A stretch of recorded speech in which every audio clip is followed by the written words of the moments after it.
Hi, what's up people? This is SiTHFuRion, and it's that time once again. We're going to be checking out some more Vikings content.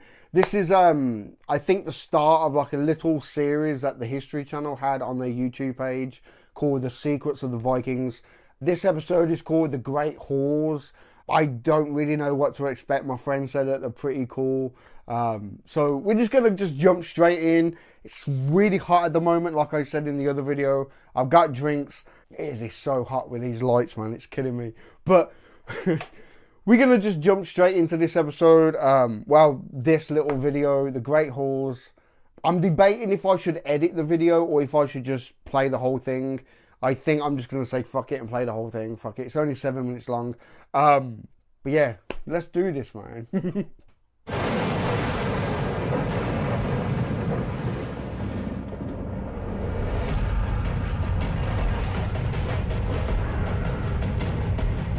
Oh, I love this show.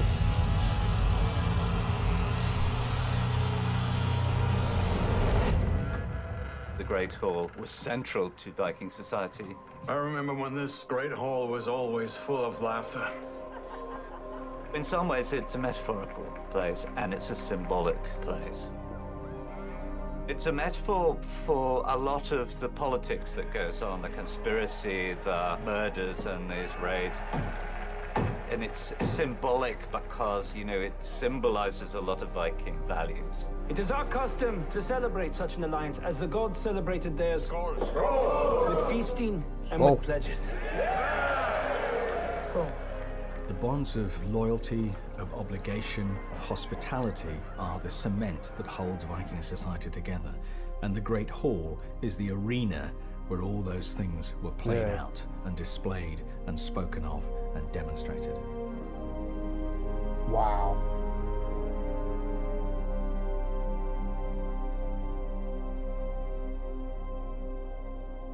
And here we are in Lyra, where we have some of the largest Viking see the Age size halls of it, ever man. found. What we've just stepped into here is truly a residence fit for a king.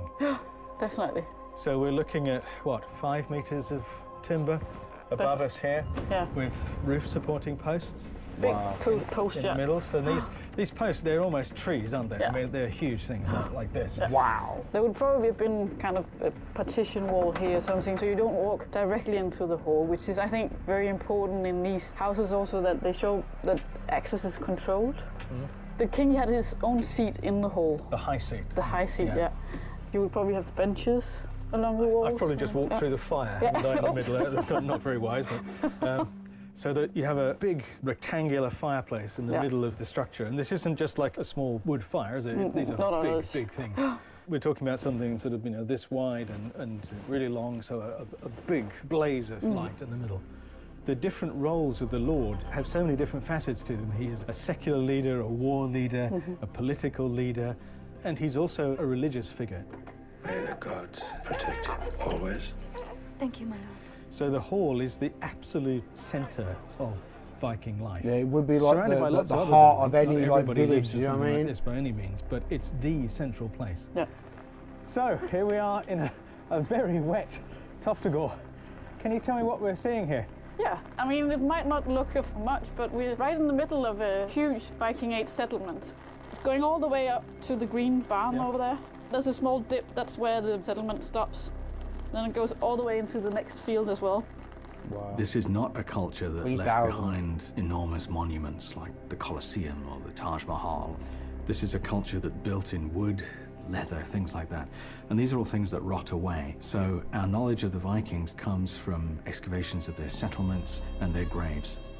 So Anna, this is the material from your excavations at Toftagore. It is, it is. This is quite high-end stuff. Not every family would have had something like this. No. You dip this into the pots and pots, bring out your big The chunk meat, of meat. yeah. It's finds like this that, apart from anything else, tell us about the status of this place, because of course everybody has to eat, but not using utensils like this. No. Yeah. So you can see how finely made this is. You can see the traces of decoration in the centre there, cool, this twisted man. band. Let us feast. And it looked So like they feasting built is like a really replica big for component the of what show goes as on well. in these buildings. You would receive the hospitality of the Lord of the Hall. And in return, you would pledge a loyalty to him, either in terms of contributing to the upkeep of his community, or more particularly in war. Now, who will be the first to drink in celebration? Looks better without the bag. It's really interesting. Oh, wow. Heavy, too. Yeah. It was gilded. Yep. So this originally would have been shiny and bright like gold. When we're talking about the halls, bearing in mind these are quite dim environments. They're lit by the fire, and this kind of jewellery, the firelight would reflect off it, so people are walking about and they'd shimmer as they moved. Wow. I'm not going to take this out of the bag. No. These gold foils. How many of them do you have from this site? 7 in all, I think. One of the enduring puzzles of early Viking archaeology is, what are these things? These are little wafer-thin pieces of pure gold that have been pressed with different designs. And it looks like each one of these places, like Toftagord, had its own special symbol. Yeah. And there's an idea that these things are business cards. Wow. I want to show you this bit, which might not look of much, but I think it tells an interesting story. It's probably a rim of a bowl, and it's probably looted. We can see that from the art that it comes from the British Isles. This is quite possibly a monastic object, actually from a monastery. Yeah.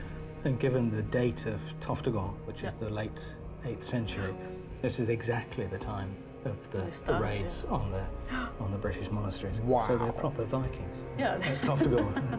Don't mess with them, no. A lot of the wealth that is coming into Scandinavia on these Viking raids is being in turn fed into those systems of exchange and loyalty. That the Lord would redistribute that wealth. You know, you've helped me on this raid, here are rings and bullion and all kinds of loot. And that would also then trickle down into the rest of society. This is what makes it a little bit unstable, a little bit dangerous. Siggy. What a hoard is this? What a hoard it is. And the Earls, they only existed and survived as long as they provided for their people. In other words, as long as the raiding parties were successful, so long as they were strong. If they weren't, they were just deposed. It was as simple as that. The world is changing, and we must change with it. People are ambitious and they like to go up the social scale. So it's a society that's in a constant kind of tension. I've even heard some people say that Earl Ragnar is becoming like Earl Haraldsson. People who would rather like to get up there, and the people up there who'd rather they didn't, but they still need them in order to maintain their own position. And all of this is being acted out in the space of the hall. Ragnar Lothbrok. That's cool, man. That is cool. See, like, it goes back to what I was saying about how, like, this show, like I said a video or two ago about how it being on the History Channel is also a blessing and a curse. Like, this is the reason why it's a blessing. Like, just that little fork thing, you know, it looked like they had made, like, a replicant of that fork and used it on the show to, like, cook meat. Now, if this was on, like, HBO, they just would have had, like, a big metal fork and flipping it over. You see what I'm saying? It's little things like that, little details, and that's why Vikings, to me, just has more substance. You know, even if you don't notice it when you first watch it, you know, the fact that there are historians behind the camera, you know, with the information, I don't know, man. I just fucking love this shit. I really do. Like, what's funny is a couple of weeks ago, me and a friend was talking about it, like, and I said, like, I would love, like, me personally, at some point in my life, I would love to go to Denmark and go to Iceland and go to all these lands of where the Vikings came from. But my friend pointed out, like, it's been hundreds of years. Hundreds and hundreds of years. There's not really going to be much there to see. You know, it's not like going to Egypt and seeing pyramids or, you know, there's not much there. And they said it themselves, like, the Vikings used wood and stuff like that rots. You know, there's not much left. But it looks like there are certain areas that has, like, a foundation of where the Great Halls was and stuff. Like, I don't know, it would be kind of cool to go and visit those landmarks and stuff, you know? Yeah, man, it would be pretty cool just to kind of go there and just kind of walk around it, and like even if it's just to like sit down and just stare at the clouds and just imagine where these buildings was and everything. Even though we've seen it on the show, you can still kind of visualize it in your mind's eye and everything. Like, I don't know, like I think it would be kind of cool, man. But anyway, man, I hope every one of these videos, the Secrets of the Vikings, is just like this, man. It's going to be really cool to check these out. Alright, give this video a thumb up if you like it. Comment down below, let me know what you think. And subscribe if you haven't already, man. Alright, I've been SiTHFuRion. I'll catch you in the next one, man.